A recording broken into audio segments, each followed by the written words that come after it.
Good morning, everybody. Good morning, Rabbi. One of the great personalities in the Jewish history was Hillel.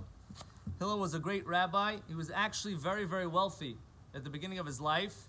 And at 40 years old, he went into early retirement. He decided he doesn't want to be a businessman anymore. He wants to learn Torah. He gave up all his money, all his wealth, and he started to learn Torah as a poor person. He went up to, he left his hometown and he moved to a place of Torah, and he eventually became one of the greatest people. His claim to fame was he came to Eretz Yisrael, and when he came to Eretz Yisrael, this was still during the times of the temple, and that year, Erev Pesach fell out on a Shabbos, like we had this year, right?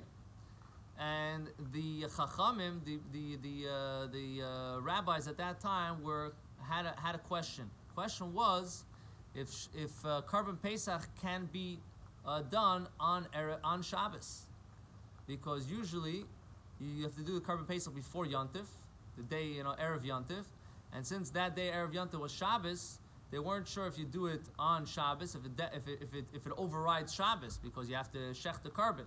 Is this a carbon tzibur or is it a carbon yachid? A carbon tzibur is something that is allowed to be done, but a carbon yachid is not allowed to be done on Shabbos. There's certain things you're not allowed to do, but in the Beis Hamikdash you're allowed to do it on Shabbos.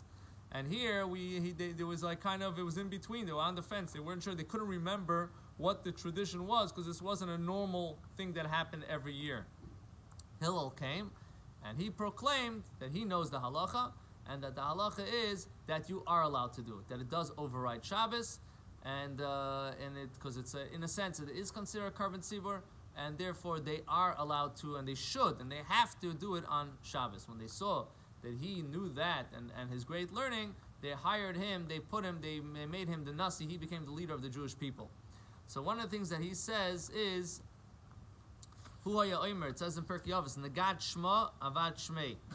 He who seeks to advance his name loses his name.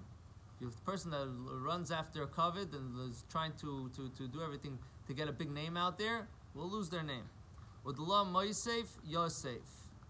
And he who does not increase his knowledge of Torah decreases. Because when you increase knowledge of Torah, it strengthens the previous Torah that you have.